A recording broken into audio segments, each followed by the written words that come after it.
e mecanismos de ação das principais técnicas de estimulação cerebral não invasiva. O palestrante, então, vai ser o Marcel, e o André Brunon vai ser o coordenador. E na próxima terça-feira, nós teremos, então, a parte de eletroneuromiografia, que o Otto vai falar e o Pablo vai ser o moderador, com índice composto no diagnóstico para neuropatia diabética, certo? Então, eu vou parar a apresentação e aí a gente já começa, acredito que já pode começar, certo, Marcelo? Certo, pode começar. Obrigado, doutor Marrone, pela apresentação, e gostaria de começar agradecendo doutor Marrone, doutor Paulo Kimai, todos que tiveram iniciativa desse importante projeto, que eu acho que está sendo algo, pelo menos eu estou gostando de assistir os vídeos, aprendendo bastante, e espero que eu possa também contribuir para esse projeto, né? Então, para mim é uma grande honra estar hoje discutindo sobre um tópico tão importante e tão em evidência no momento, né? E agradecer também o nosso colega, doutor André Brunoni, por ter aceitado o convite de participar como moderador, e até para poder aproveitar a presença do doutor André, a ideia é a gente fazer uma apresentação mais rápida, tá? Não quero passar de 15 minutos, para a gente ter um tempo maior para discussões e debates sobre o tópico, tá bom? E vou colocar aqui na minha tela. Não repare se eu estiver olhando para o lado, é que eu estou com duas telas, tá? Para poder acompanhar aqui o chat, tá? Bom, estão vendo minha tela, né? Deixa eu tirar aqui os alertas. Tá? E, então, começar dizendo que eu não tenho conflito de interesse com nenhuma indústria, nenhum fabricante de equipamentos, e que eu recebo verbas para desenvolvimento de projetos de pesquisa. Então, hoje a gente vai falar da estimulação magnética transcraniana, tá? Então, essa que utiliza o campo magnético para induzir a corrente elétrica no cérebro e indiretamente modular o cérebro com as estimulações repetitivas. E sobre a estimulação elétrica, estimulação, meu Deus, Transcranial Direct Current Stimulation, que para o português fica estimulação transcraniana por corrente contínua, tá? ETCC em português, tá bom? Na aula passada, a gente entrou em mais detalhes sobre as técnicas, mecanismos de ação, e então, de repente, quem tiver mais interesse, vou resgatar da aula passada, tá? Então, para começar dizendo se funciona, então, dizer de uma forma diferente, a estimulação elétrica ou a estimulação magnética, elas agem sobre o cérebro, elas modificam a atividade cerebral, elas modulam a atividade cerebral, e qual é o nível de evidência para dizer se sim ou se não, tá? Então, para simplesmente dizer que modifica a atividade cerebral, o que nos permite afirmar isso são os instrumentos de avaliações neurofisiológicas, tá? Então, foi o desenvolvimento de técnicas como ressonância magnética funcional, como a própria estimulação magnética transcraniana para avaliar a estabilidade cortical, novas formas de usar o eletroencefalograma, como o eletroencefalograma quantitativo, mesmo o magnetoencefalograma, tá? Esse aqui maior, parece um capacete de ficção científica, e agora, atualmente, o NIRS também, que é a Near Infrared Spectroscopy, que mede metabolismo cerebral. Então, essas diferentes técnicas têm sido usadas para entender o efeito das estimulações no cérebro. E acho que a gente pode afirmar com segurança que sim, elas modificam a atividade cerebral, tá? Agora, dizer que modifica a atividade cerebral não necessariamente quer dizer que funciona, porque quando a gente fala funcionar, normalmente a gente coloca no contexto de traz alguma melhora clínica para o paciente, né? O paciente tem algum benefício clínico ao fazer uma estimulação cerebral transcraniana? E aí, para a gente fazer essa discussão, é importante a gente resgatar os conceitos de evidência científica, né? Então, um dos mais usados é esse tipo de classificação que vai do nível 5 ao nível 1, né? Ainda podendo se dividir no nível 1A, 1B, né? E nível 5 seria só opinião de especialistas, nível 4, uma série de casos, número 3, estudo caso controle, e o nível de evidência A, aqui quando se tem um estudo randomizado, duplo cego, placebo controlado, né? Lembrando, é importante termos estudos com grupo placebo para se estudar a estimulação magnética transcraniana ou estimulação elétrica por corrente contínua? Sim, é importante. É importante se ter um grupo placebo, porque a gente vê nos estudos, né? O placebo normalmente traz uma melhora para o paciente, né? Comumente traz uma melhora para o paciente. Então, é importante, para a gente dizer se funciona ou não, é dizer que foi superior ao placebo, tá? Então, então, é isso que a gente quer dizer com funciona. A gente tem evidência de que a estimulação ativa foi superior à estimulação placebo, tá? E eu acho que essa revisão recente do nosso grupo, até a participação do André, professor Felipe Fregner, eu acho que resume bem o assunto, tá? Uma revisão sobre o nível de evidência e uma meta-análise da TDCS em doenças neurológicas, também na reabilitação e doenças psiquiátricas. E então a ideia é discutir um pouquinho do resultado desse guideline, dessa meta-análise, tá? E ainda não está no PubMed, acabou de ser aceito para publicação e ficou bem bacana. Recomendo quando tiver já publicado, tá? Ficou mais de 100 páginas, então está bem completa a discussão, tá? Para classificação nesse guideline, a gente usou uma classificação que tem sido usada, que coloca em nível de evidência A, B, C ou sem evidência, tá? Então, o nível de evidência A seria quando tem um estudo se tem 2 estudos convincentes, classe 1, tá? Então, o que seriam estudos classe 1? Seriam estudos randomizados, duplo cego, placebo controlado, tá? E com uma amostra satisfatória, né? Com o número de sujeitos satisfatório para que tenha um poder estatístico para demonstrar um efeito, tá? Então, daí, se tem uma situação como essa, é nível de evidência A, tá bom? Em função do tempo, não vou entrar nos detalhes como esse método de classificação, tá bom? E qual foi o resultado, né? O que a gente encontrou, então, nessa revisão? Então, para o AVC, tá? Para a reabilitação motora do AVC, existe o nível de evidência B, de que provavelmente é efetiva para trazer melhora motora, tá? Nos pacientes na fase crônica, tá bom? E aqui já vem um primeiro ponto importante de se destacar, né?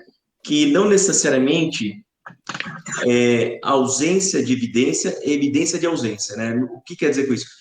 Se não tem o estudo, não quer dizer que não funcione, quer dizer que não tem o estudo. Aqui, no caso, já tem também o nível de evidência B, de que a estimulação do tipo anódica, tá? de TDCS, associado à reabilitação com terapia robótica, ela não é superior ao placebo, tá bom? Então, provavelmente não é superior, tá? E já a catódicas, na ausência da associação com o robô, ela provavelmente traz o benefício para o paciente. E aí, um outro ponto, é importante não só olhar se foi algo estatisticamente significante, mas é importante olhar também se é algo clinicamente significante, né? Se é algo que tem um sentido de trazer uma melhora significante para o paciente. Então, aqui a gente tem o tamanho de efeito, tá? Que na média é 0,4. 0,44, que pode ser considerado tamanho de efeito moderado, tá bom? Agora, e para as outras indicações do AVC? Então, para afasia, então são algo ainda em desenvolvimento, tá? Considerado nível de evidência C, tá bom? E já para o AVC, na recuperação motora na fase subaguda, tá? Então, a gente encontrou aqui o nível de evidência A, de que não funciona quando associado ao tratamento robótico, tá bom? Então, fica essa questão de... Depois a gente pode abrir para discussão e discutir com mais detalhes o porquê disso, tá? Porque as hipóteses desses resultados, tá bom? Mas aqui, o nível de evidência B, de que a anódica no hemisfério lesionado possa trazer uma melhora motora, e a catódica no hemisfério não lesionado também possa trazer uma melhora motora, tá? Então, ainda o nível de evidência é considerado B por essa revisão. Agora, nível de evidência A gente encontrou aqui para depressão, tá bom? TDCS para depressão, até depois a gente aproveita a presença do André, porque dois dos estudos principais que deram embasamento para essa meta-análise foram estudos feitos pelo grupo do André, então a gente pode aproveitar para discutir sobre isso também, tá bom? E aqui em outras indicações, né? Então, pela nossa análise, para dor neuropática crônica também ficou nível de evidência B, tá? E para o déficit motor aqui, outro ponto interessante da doença de Parkinson, né? Também o nível de evidência B de que não funciona na região pré-frontal. Mas um nível de evidência C que provavelmente funciona quando estimulado no córtex motor, tá? Então, bem do que também não é fazer qualquer área do cérebro, né? Tem que ser feito da forma correta, em local correto para se ter um resultado. E ainda é o que a gente está, ainda é que a ciência está desenvolvendo, né? Tentando entender melhor como seria essa forma e esse local, tá? E agora, para TMS, tá? Então, é um guideline atualizado, tá? Existe esse guideline de 2014, tá? É publicado aqui no Clinical Neurophysiology, e agora, em fevereiro de 2020, foi atualizado, tá? Com as publicações entre 2014 e 2018, e aqui seria o resultado desse guideline, né? Então, eles classificaram para dor neuropática, tá? Como nível de evidência A, de que funciona, que traz um efeito analgésico para o paciente, tá? Quando aplicado em alta frequência no córtex motor. Agora, interessante também, nível de evidência B, de que provavelmente não funciona se feito com uma baixa frequência no córtex motor. Tá? E ainda aqui, no destaque aqui dos resultados, a questão da reabilitação motora do AVC, que foi classificado como nível de evidência A, quando feito na fase subaguda do AVC, tá? Então, no contexto da reabilitação do AVC, na fase subaguda, então, evidência A, e que ajuda na recuperação, tá bom? E já na fase crônica, essa abordagem semelhante, até na publicação de 2014, estava como nível de evidência B, desculpa, e nessa atualização caiu para nível de evidência C. Tá? Isso é outro aspecto que a gente tem que ter em mente. A evidência, ela não é algo estanque, ela é modificável conforme as publicações, né? Então, o motivo da queda do nível de evidência foi o resultado de um trial grande, que foi feito, um trial muito cêntrico nos Estados Unidos, com quase 200 pacientes, e o resultado foi negativo. Então, tem aí um estudo nível 1, né, de classificação 1, com resultado negativo. Então, por isso, essa queda do nível de evidência, tá? Se tinha uma expectativa que iria ser nível de evidência A com o resultado desse estudo, no entanto, o estudo foi negativo, tá bom? Então, a gente pode também discutir mais sobre isso quando a gente abrir para discussão, tá? E aqui, né, nível de evidência A também para depressão, tá bom? Da estimulação magnética transcraniana. E como a gente está aqui no contexto da neurofisiologia, destacar um aspecto importante ainda da neurofisiologia dentro desse contexto da neuromodulação, né? Então, aqui é uma publicação recente do nosso grupo, que no estudo de dor do membro fantasma, o que a gente identificou? Que os pacientes com dor do membro fantasma tinham uma modificação da representação motora do membro, né, do lado da amputação. E que com o tratamento, essa modificação dessa organização da representação da mão, ela modifica, né, como se reorganizasse. Então, a ideia aqui é o quê? É se usar avaliações neurofisiológicas para se entender os pacientes que vão se beneficiar ou não com as terapias e entender melhor como direcionar as terapias e também ajudar para determinar os parâmetros, né, de como usarmos as terapias, tá? Na aula passada eu citei também esse estudo, tá, em mais detalhes, mas só colocando aqui também, uma recente publicação do nosso grupo, mostrando assim, o papel do eletroencefalo, né, do neurofisiologia também aqui no contexto da estimulação com TDCS na reabilitação do paciente com lesão medular, tá? Divulgar aqui o estudo nosso com financiamento da FAPESP, que busca fazer estudos neurofisiológicos nesse contexto da neuromodulação. Então, a gente tem algumas bolsas para pós-graduação, então quem tiver interesse em participar, tá bom?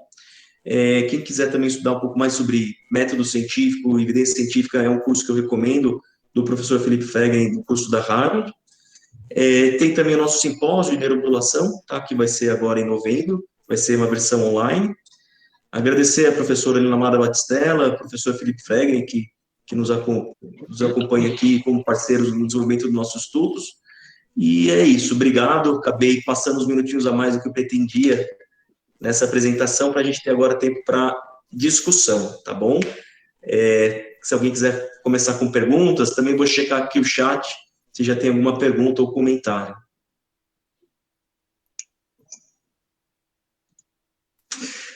Desculpa, você está com dificuldade de ver a tela, Diego? Não, deu tudo certo, Marcel, deu tudo certo, ele já colocou.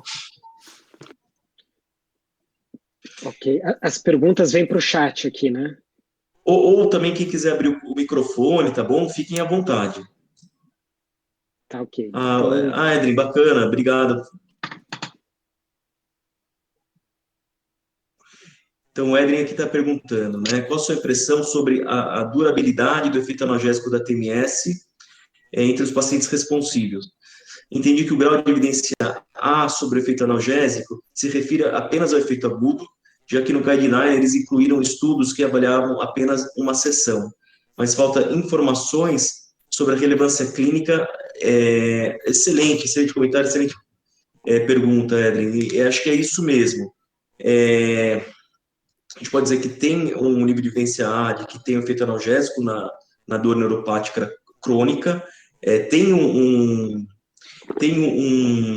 tamanho de efeito razoável, né, nessa analgesia.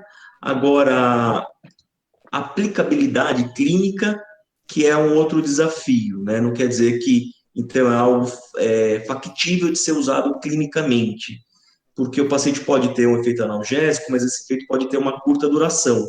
O que se vê nos estudos? Que tem pacientes que, por alguma razão ainda não bem conhecida, tem um efeito analgésico de longa duração, chegando a durar meses. E já para outros, o efeito é mais a curto prazo. E eu acho que esse é o próximo passo, né? Se entender melhor quais são os pacientes que acabam tendo efeito mais duradouro e quais não. Já se tem alguma coisa, usando a estimulação magnética, uma avaliação de pulso pareado, mostrando que os pacientes, normalmente, que têm mais benefício com a estimulação magnética transcraniana, ou mesmo com a estimulação com TDCS, são aqueles que têm uma alteração da atividade inibitória. Então, a gente vê alterações de medidas da atividade GABAérgica e também glutamatérgica no cérebro, fazendo avaliações com TMS. Então, possivelmente, imagino que para o futuro, antes de indicar um tratamento, a gente faça uma avaliação neurofisiológica para entender qual paciente vai se beneficiar ou não, e aí guiar a terapia, né? E ainda, atualmente, acaba sendo um pouco na tentativa e erro. É até interessante a história da estimulação cerebral não invasiva para dor, ela veio de uma forma empírica, né? Então, iniciou até com a estimulação invasiva, com implantes de eletrodos corticais. E aí se viu que, com a estimulação no córtex motor, o paciente tinha analgesia, e aí se teve a ideia de fazer a estimulação não invasiva na mesma região para provocar analgesia. Então, começou de uma forma empírica, ainda existe um certo empirismo, mas eu acho que a tendência é a gente entender mais e poder responder a sua pergunta de uma forma mais consistente, né, Edri? Então, ainda é um pouco na tentativa e erro, tá? Então, agora o Paulo está perguntando, né? Lembro que no início dos seus estudos de neuromodulação, uma das maiores evidências de que a neuromodulação funciona era cortes histológicos de hipocampo de rato, mostrando formação de novas sinapses em abundância, né? Exato, Paulo. Então, estudos também em paralelos, estudos com ratos, mostrando mecanismos de ação também são importantes, né? Então, e aí a gente vê que sim, tem uma modificação mesmo celular. Agora, vou pedir para o doutor André comentar um pouquinho, André, sobre a sua visão da do papel da TDCS e da TMS no tratamento da depressão? Claro. Bom, antes de mais nada, boa noite, né? Obrigado pelo convite, Dr. Marrone, Dr. Paulo Kipmaide, Dr. Marcel, obrigado por esse convite. A gente está trabalhando junto nisso há um bom tempo já, né? E falando um pouco sobre o TDCS na depressão, né? Então, como você apresentou, tem eu acho que é uma das evidências mais fortes que vem aparecendo na neuromodulação, né? Especialmente na psiquiatria, com certeza, né? Uma das condições que vem sendo mais estudada e com resultados cada vez mais robustos, né? Tanto que nesse guideline que a gente acabou de fazer estava um nível A de evidência, né? Era um nível o nível máximo de evidência, né? Ou seja, recomendando para a prática clínica, que era algo que na revisão do Le Faucher, né? No qual nossa revisão se baseou, né? Na verdade, tem uma parte das ideias do Le Faucher e uma parte adicional em que a gente colocou resultados de tamanho de efeito de meta-análises, né? Isso eles não tinham feito, vai ter uma sugestão dos revisores, né? Mas na psiquiatria, a primeira que aparece no nível A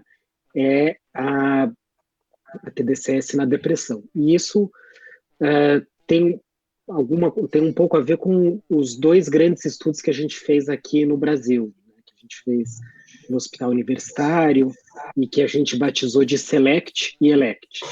Então, são esses dois nomes. No primeiro estudo, que foi o SELECT, a gente fez um estudo com 120 pacientes com depressão, que randomizou para 2 tratamentos, né? Então, num estudo fatorial, ou seja, eram 4 grupos, 2 tratamentos, só placebo, só sertralina, só estimulação e ambos os tratamentos, né? Eu falei só, mas na verdade foi um estudo em que tinha o placebo ou a estimulação simulada também, ou seja, placebo mais sertralina, placebo mais estimulação elétrica, sertralina mais estimulação elétrica, sertralina mais estimulação placebo e placebo mais estimulação simulada. E a gente com isso fez 4 grupos. O que a gente mostrou foi que o tratamento combinado, sertralina com TDCS, foi superior aos demais. Então, nesse primeiro estudo, a gente tinha essa ideia de combinar esses 2 tratamentos. No segundo estudo, que foi o ELECT, né, a gente resolveu comparar diretamente um tratamento farmacológico com o TDCS. Nesse primeiro, a gente até tinha feito essa comparação, mas a dose de sertralina foi baixa, foi só 50 miligramas, foi um estudo de 6 semanas. E aí, nesse segundo estudo, no ELECT, a gente usou escitalopram, que é um remédio que é mais fácil chegar na dose máxima da depressão, então a gente fez 20 miligramas de escitalopram, e o TDCS, então doses máximas do remédio, né? E a gente usou mais sessões de TDCS. Nesse estudo, a gente não mostrou não inferioridade, ou seja, o escitalopram foi melhor que a estimulação elétrica, mas esse estudo também tinha um braço placebo, e nesse braço placebo a gente mostrou que a estimulação elétrica era superior ao placebo. Então, esses 2 estudos foram os que compararam com o remédio, depois teve uma série de estudos que comparou com o placebo, e meta-análises mostrando a eficácia da estimulação versus placebo.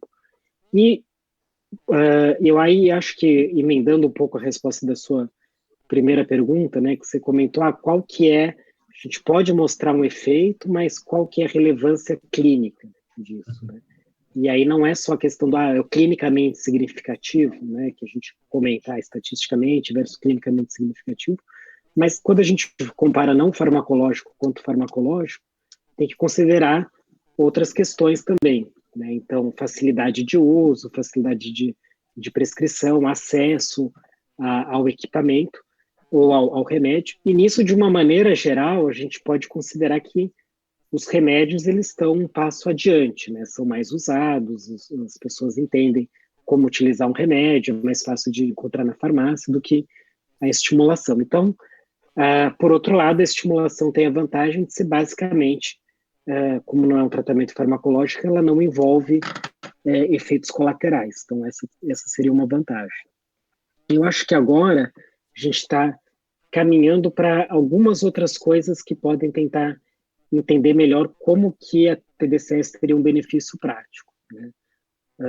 Uma linha que está se caminhando é a ideia de usar a nível domiciliar, né? Então isso a gente pode até comentar mais depois, mas utilizar a TDCS em casa, com todas as dificuldades, de certa maneira seria, por outro lado, uma maneira de superar essa dificuldade de acesso, né, quando você se dá uma maior escala. Uma outra ideia seria tentar identificar quais as pessoas que respondem melhor ao TDCS, quais que respondem melhor ao estalopram, então buscando características clínicas ou biológicas, né, que iria naquela ideia da personalização do tratamento, que a gente chama, e algo que vem sendo discutido não só para depressão, né, mas especialmente para depressão agora, seria associar a estimulação com uma outra intervenção que modificasse a atividade do córtex pré-frontal. Então, por exemplo, uma intervenção comportamental, uma TCC, que ativasse o córtex pré-frontal e aí a estimulação entraria por cima disso, então poderia amplificar os efeitos. A gente tem alguns exemplos, né, na área da reabilitação, dessa combinação, mas eu diria que talvez o maior exemplo que a gente tem na área da psiquiatria é o DIP-TMS, né, o DIP-TMS com provocação de sintomas, então, para o toque, né. Final do ano passado, né, isso é uma coisa relativamente recente, a Brainsway, né, que é uma empresa que faz equipamentos de TMS, aprovou no FDA o tratamento do DIP-TMS para o toque, mas o DIP-TMS combinado com provocação de sintomas. Então, a gente sabe que pacientes com toque, eles têm pensamentos obsessivos, rituais compulsivos, está muito relacionado com pensamentos de contaminação, de sujeira. Então, por exemplo, para esses pacientes, amassava um jornal, pedia para o paciente pegar um jornal e aí sujava as mãos, isso provocava sintomas e a estimulação era feita sobre esse cérebro provocado. E isso teve mais efeitos do que quando não se fazia a provocação. Então, além de uma evidência muito interessante, é algo que a gente pensa, de alguma maneira, em trazer para outras condições psiquiátricas também. Muito bom. André, vou aproveitar seu gancho da TDCS domiciliar para responder a pergunta do Leandro, né, comentário do Paulo também, que, assim, acho que a TDCS domiciliar, eu acho que é algo muito promissor, né, para viabilizar o tratamento, diminuir custo, facilitar o acesso, mas aí fica a preocupação do uso inadequado da TDCS, né. Não sei se todos concordam, mas eu acho importante que seja visto como uma mesma preocupação que nós temos com psicotrópicos, né? Orienta o paciente, olha, você prescreve um psicotrópico, você não orienta, olha, tem que tomar desse jeito, dessa forma, dessa quantidade, não tome a mais, não tome a menos, faça direito. Eu acho que tem que ter esse rigor, esse cuidado quando se fala de TDCS, numa futura abordagem da TDCS domiciliar. Agora, o Leandro comentou, assim, do uso em sujeitos saudáveis, né? Então, existem linhas de pesquisa do neuroenhancement, né, para melhorar o desempenho de pessoas saudáveis. Já existe até, inclusive, o uso militar, né? Então, existem relatos que são reais de uso militar do exército americano para melhorar a capacidade espacial, de localizar mísseis e armas, né, via satélite. E aí traz uma discussão ética também, né, da TDCS, né? A gente viu nas Olimpíadas do Rio atletas usando estimulação cerebral antes de fazer uma prova de natação.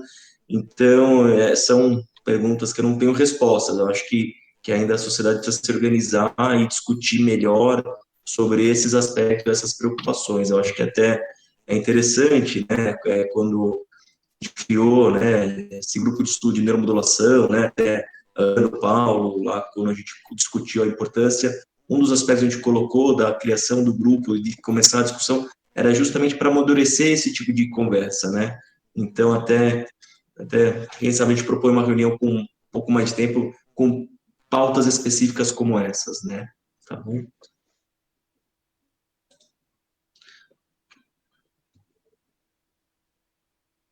Como fazer a estimulação domiciliar, como colocar os eletrodos. Doutor Marrone, tem realmente uma questão prática, né, que complica, mas já existem algumas soluções aí sendo propostas, né? Até o professor Vonei, do Rio Grande do Sul, desenvolveu um equipamento nacional de colocar uma touca, que coloca um sistema que já é fixo, né, já faz para a medida do paciente e injeta o gel. O André também tem uma experiência, né, André, sobre a TDCS domiciliar, se quiser comentar, por favor. Para falar, eu não tenho uma grande experiência, para falar a verdade, com TDCS domiciliar, né? A gente está com uma ideia de fazer um estudo com TDCS domiciliar, né? Então, a gente está pensando, não começamos ainda, mas comentar um pouco sobre essa ideia. Basicamente é que tem todas essas questões, né? Então, quem coloca o eletrodo, se vai inverter o ânodo e o cátodo, aonde que coloca, né? E claro que vai depender da indicação. E claro que não seriam os equipamentos, pelo menos eu não imagino que seriam os equipamentos que a gente usa atualmente no hospital, na clínica, porque são equipamentos complexos. Então, você pega um equipamento da Soterix ou da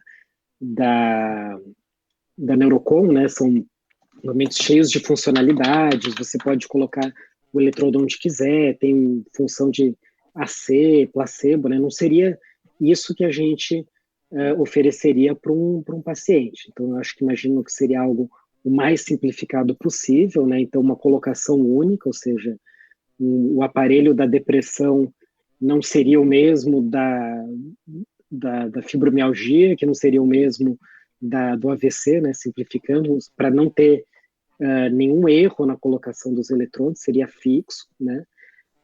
Teria que ter funcionalidades para, por exemplo, usar com um app, né? Então, o mais simples possível, não ser possível alterar a corrente elétrica, ou a dose, ou o posicionamento dos eletrodos. Ou seja, teria que ser algo super simplificado, né?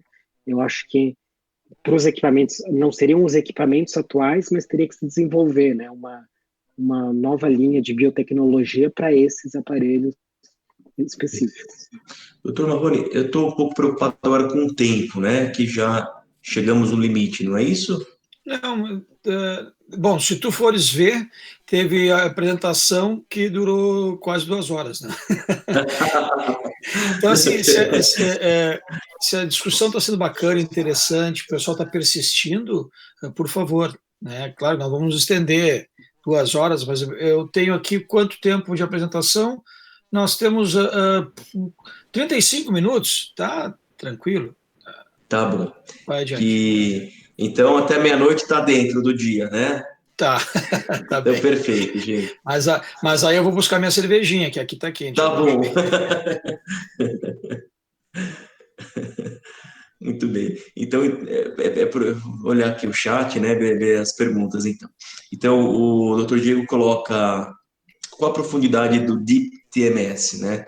Então, tem a descrição da Deep TMS indo de 5 a 8 centímetros de profundidade, né? Então, aquela ideia de estimular regiões mais profundas do cérebro, né, núcleos da base. Mas lembrando que a Deep TMS, ela sim chega profundo, mas ela não chega exclusivamente profunda, tá? Então, essa é uma pequena observação que a gente tem que fazer. Então, ela não é que ela estimula exclusivamente a região profunda do cérebro, mas ela estimula o córtex como um todo e mais a região profunda, tá? Então, se preferirem, gente, também abrir o microfone, fazer a pergunta, se quiser, acho que dá mais dinamismo também, fiquem à vontade, tá?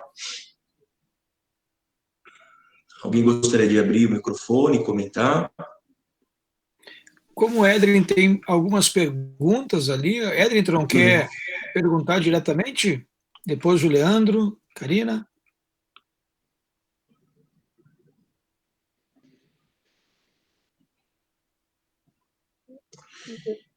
Acho que posso pescar, então, aqui do Edrin, né, que ele comentou de personalizar... o Edrin está aí.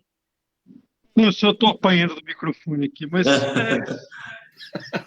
eu tinha um certo apesar de ser uma empresa que vende DDCS, eu tinha um certo preconceito das DDCS. E quando eu via a publicação do trabalho do Dr. Brunoni na New England, que comparou a TDCS à sertralina, acho que a impressão inicial é que, ok, foi mais comum encontrar responsivos à sertralina do que a TDCS.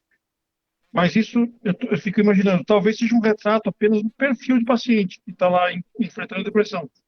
Não é sinal que um é superior ao outro, é que é mais frequente encontrar responsivos a um do que responsivos ao outro. Então, acho que aí resta um papel a tanto um quanto o outro. Tipo, é mais lógico você tentar primeiro sertralina e depois, se não responder, por exemplo, TDCS, né? Então, eu acho que a gente agora tem, enfim, a gente publicou os estudos principais, como foi um N grande, né, de 245, a gente está fazendo uma série de análises secundárias, né, e aí, claro, lembrando, né, são análises exploratórias, tem que ser depois confirmada em estudos futuros, mas a gente está achando algumas coisas interessantes, e nessa linha de talvez, a pergunta não é qual é melhor, mas para quem é melhor, né, porque realmente é o que você falou, é uma média, a gente pegou lá 90 pessoas, fez uma média e é uma deu... pergunta relevante para todo mundo com depressão. Sempre quer saber, peraí, esse perfil, qual é a melhor alternativa? Isso é relevante não só em relação às escolhas de sertralina, TDCS, mas entre relação entre a diversos medicamentos antidepressivos, estimulação magnética, psicoterapia, etc.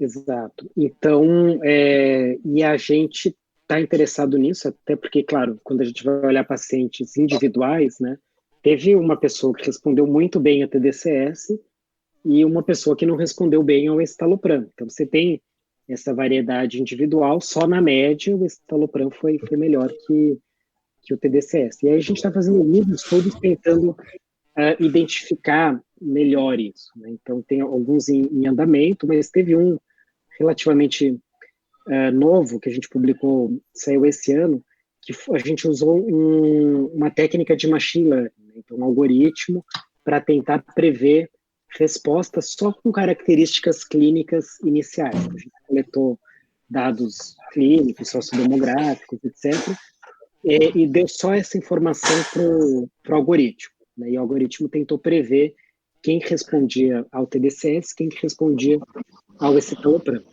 A gente conseguiu diferenciar, tá? Não foi com uma acurácia muito grande, foi uma acurácia de 65%, isso é super baixo quando a gente pensa em utilizar isso na clínica, então eu não acho que isso foi achado mais interessante, mas o que a gente viu de interessante é que as características iniciais, né, as características baseline de quem respondia ao escitalopram e ao TDCS foram muito diferentes. Então, era um perfil respondendo melhor ao escitalopram e outro perfil respondendo melhor ao TDCS. Então, de certa maneira, indicando, né, que talvez tenha realmente pessoas diferentes que vão se beneficiar mais de uma terapia ou de outra. E eu acho que outro termo que eu ouvi num congresso recente, que nada recente, tipo um ano e pouco atrás, em outra época, é o termo transdiagnóstico. É que, tipo, é o diagnóstico que não é adequado. Então, tem certas respostas a tratamentos biológicos que atravessam diagnósticos. Então, talvez seja o diagnóstico de depressão que tenha algo de inadequado. Então, eles dirigem, por exemplo, esse tratamento é melhor para distúrbio do controle de impulsos, né? Então, eu tenho a impressão que vejo algo nisso de personalizar o tratamento. É uma inadequação do diagnóstico, né? Tipo, é como se o tratamento estivesse evoluindo mais rápido do que a evolução do diagnóstico, né? Isso de chamar de transdiagnóstico o benefício do tratamento e de personalizar o tratamento é, digamos, mais uma evidência disso, de que está acontecendo. Que isso exato, total. Na psiquiatria a gente tem esses problemas. Eu posso ter um paciente com depressão que ele parece muito mais com um ansioso, né, do que com um outro paciente que a gente está chamando de depressão também, né? Então, claro, e aí na hora de a gente classificar e fazer estudos, esses dois de depressão diferentes vão juntos, né? Mas aquele que é deprimido, super ansioso, mas que é o diagnóstico de depressão, ele fica diferente do ansioso, do transtorno de ansiedade, mesmo que eles fossem muito parecidos. Então, aí a ideia do transdiagnóstico faz muito sentido. Legal. Vou aproveitar o gancho também fazer alguns comentários nessa linha. Então, acho que 3 coisas interessantes que o Edrin colocou, né? Uma coisa acho que qualquer um, a primeira vez que vê a TDCS, estranha, né? Fala que esse negócio, colocando essas esponjinhas na cabeça. Primeira vez que eu vi lá, 10 anos atrás, a reação foi essa, né? É interessante escutar as histórias, assim, do bastidores, do início da TDCS, né? Então, o próprio Nietzsche, o próprio Dr. Walter Paulus, eles colocam, né, que quando eles fizeram os primeiros estudos com o TDCS, as pessoas duvidavam muito dos efeitos neurofisiológicos. Até o Nietzsche conta a história que teve que replicar o experimento na frente dos editores para o estudo ser publicado, né, para mostrar que realmente está modulando a atividade cerebral. E é normal essa reação, e eu acho que é importante que a gente tenha mesmo esse olhar cético, né? Acho que é importante olhar sempre com visão crítica, científica, e é interessante como isso foi amadurecendo, e com o tempo, com as evidências, com os estudos mais sofisticados, se viu que não, o efeito no cérebro ele ocorre, né? E agora, acho que o momento que nós estamos, esse momento de entender melhor o como, o quanto, o quando, o para quem, né? Então, essa questão de individualizar o tratamento, né? E aí, essa ideia do transdiagnóstico é um conceito bem bacana da psiquiatria, até esse projeto nosso da FAPESP, a gente traz esse conceito da psiquiatria para a ideia da reabilitação, né? Da reabilitação motor, então, e do paciente também com dor crônica. Então, ao invés de falar da dor crônica da lesão medular, da dor crônica do AVC, da dor crônica do amputado, do paciente com osteoartrose, ao invés de dividir, entender o que tem em comum entre esses pacientes e o que tem de diferente, né? E assim entender melhor os mecanismos cerebrais da dor, do déficit motor, né? Comentar um resultado preliminar, acho que a gente está no meio de neurofisiologistas, então dá para a gente aprofundar um pouquinho na questão da neurofisiologia, né? Então, resultados de 2 estudos nossos, um com lesão medular e o outro com AVC, né? Aparentemente, o paciente com déficit motor que se recupera no programa de reabilitação é um paciente que tem uma alteração específica da atividade beta cerebral, tá? Nessa modificação entre o Event-Related Synchronization e Desynchronization, então atividade em repouso e atividade durante o movimento. Então é esperado no cérebro saudável que tenha esse processo de sincronização e desincronização. E aparentemente o paciente que tem maior benefício, tanto da terapia de reabilitação como da terapia de estimulação, é o paciente que tem essa alteração antes de iniciar o tratamento. Ou seja, ser como um marcador do paciente que não atingiu o seu máximo potencial de reabilitação, né? Então, dentro dessa linha que o Edrin e o André estavam comentando, né? O André fez também outro comentário que eu achei bem bacana do uso do machine learning, né? Algoritmos de inteligência artificial. Então, a gente está também com um projeto também da FAPESP, com financiamento uma parceria com a IBM, de usar a inteligência artificial para processar esses dados, né? Então, que a gente pega aquela quantidade imensa de dados neurofisiológicos para fazer e para se entender aquilo, aparentemente, numa análise preliminar, a gente está fazendo usando algoritmos de machine learning, traz mais informações, né? Acho que é algo também potencial para um futuro em breve, tá? Tem mais perguntas? Alguém mais quer abrir o microfone e comentar? Tem o Leandro e a Karina ali, Marcelo. Uhum. Então, o Leandro está perguntando do ETCC com neurofeedback para depressão, né? Se existe evidência. André, quer comentar da depressão? Que eu conheça, não conheço nenhum estudo científico grande, né, que tenha avaliado a combinação dessas duas, né? O próprio neurofeedback também tem uma certa,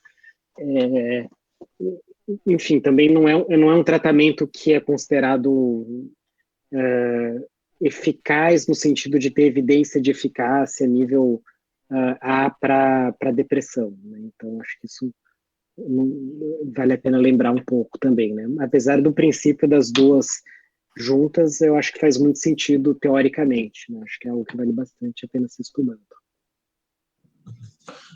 Acho que vou comentar também mesmo na mesma linha, né? Que o neurofeedback ele é uma técnica relativamente antiga, né? Então começou lá nos anos 70 e ela foi se desenvolvendo com um pouco embasamento, né? Então até uma metáfora que eu achei interessante, que o neurofeedback foi como uma pirâmide que foi construída de cima para baixo, né? Então, começou a se usar numa prática clínica sem ter embasamento. E o interesse no neurofeedback foi retomado nesse contexto das neurociências com o desenvolvimento das técnicas de interface cérebro-máquina, né? Então, nessa ideia da interface cérebro-máquina para controle, então, de cadeira de roda, exoesqueleto. Então, por exemplo, se via que o paciente, quando fazia o treinamento com a interface cérebro-máquina, ele tinha uma melhora motora, por exemplo. Isso foi visto no AVC, foi visto na lesão medular. E aí, então, a retomada no neurofeedback. Né? Mas lembrando que ainda é algo também com um baixo nível de evidência nessas indicações.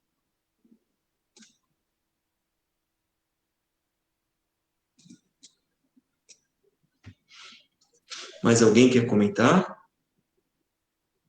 Ah, tá com a TV ligada com o filho. Bacana. Tem a da Karina, em relação a transtorno do espectro autista. Tá. Qual é eficácia, segurança, tá? A gente começa a entrar numa área também com um pouco de preocupação, né? Então, a gente escuta relatos, né, do uso prático, clínico, e ainda é algo com baixo nível de evidência, algo em desenvolvimento. Então, em crianças, acho que é importante destacar, né, que se conhece pouco dos efeitos a longo prazo, qual é o impacto disso no desenvolvimento do cérebro, tá? Então, acho que o comentário seria esse, tá? Que ainda existem estudos, mas com nível de evidência ainda muito baixo. E acho que também vale a pena, né, acho que só complementando isso, né, a gente sempre, acho que também é algo que sempre me perguntam também, até conversei com o Marcel aí algumas vezes sobre isso, que o transtorno de espectro autista, ele é fenotipicamente muito diverso, né? Então você pode estar falando de problemas comportamentais, pode falar de atraso de linguagem, você pode estar falando em criança, pode estar falando no adulto, né? Então, essa é uma dos transtornos que vai ser difícil falar que o TDCS funciona para isso ou não, né? A gente tem muitos subgrupos de pacientes que mereceriam um estudo melhor, né? E aí, quando a gente ouve esses relatos de caso, é aquilo do efeito placebo também. Então, pode se pensar, mas o autista não tem um efeito placebo, como é que vai ter? Mas pode ter, na verdade, não é. É uma série de coisas, é a própria terapia ao longo de vários meses, tem um neurodesenvolvimento que acaba acontecendo, é o relacionamento com o médico, aquela pessoa que está promovendo o cuidado, né? Nunca é feito sozinho, né? Então, quando a gente ouve esses relatos, nunca é só TDCS, é TDCS mais físio, fono, não sei o quê. Então, sempre tem que ponderar isso também, né? E acho que uma coisa que a gente pode lembrar também, quando perguntam isso para a gente, é que tem tratamentos eficazes, né? Ou pelo menos resolutivos na linha da psicoterapia, né? Ou da psicologia, como o ABO, por exemplo, que muitas vezes não foi tentado isso e se quer tentar o TDCS. Aí acho que não é uma coisa legal, né?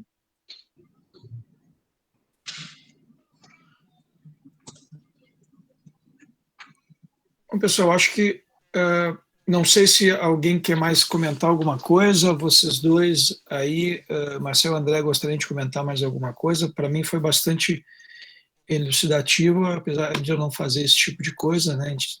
Às vezes parece que a gente está meio em Marte, né? Mas, ou tipo assim, os caras estão impondo as mãos e está funcionando, né?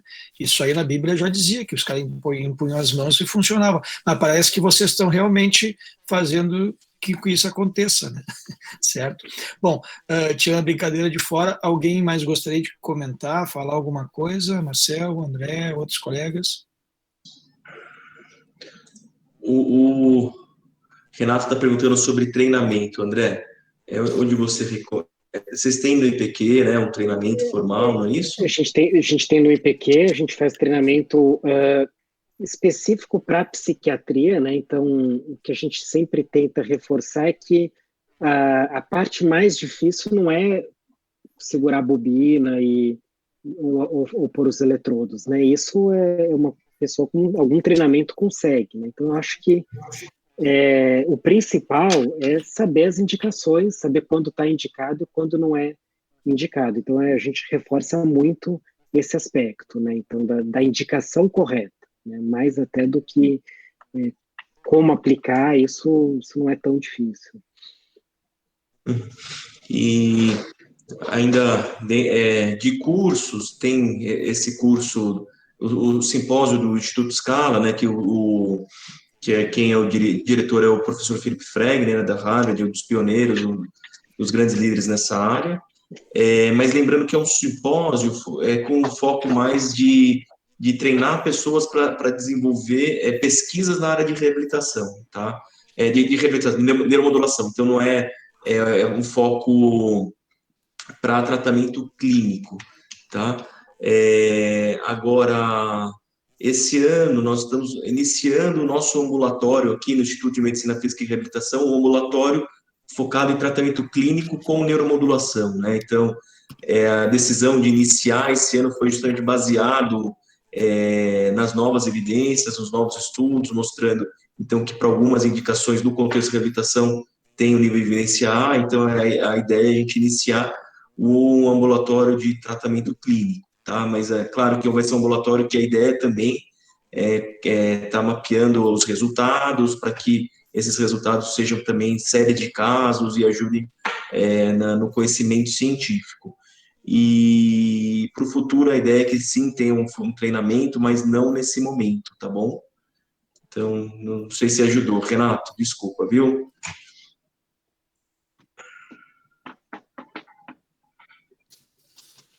Bom, pessoal, acho que agora alguma coisa a mais, pessoal?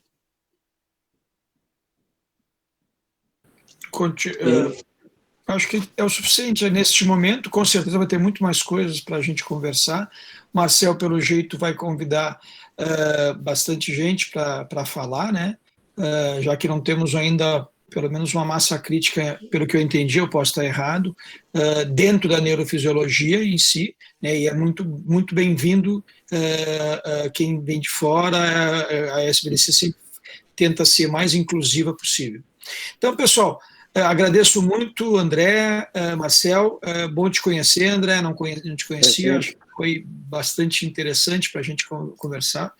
E para a gente não esquecer que agora na próxima quinta-feira, então, vai ter a nossa parte de eletroneuromiografia com o Otto e com o Pablo, vamos falar a respeito de índice composto no diagnóstico de polioneuropatia diabética.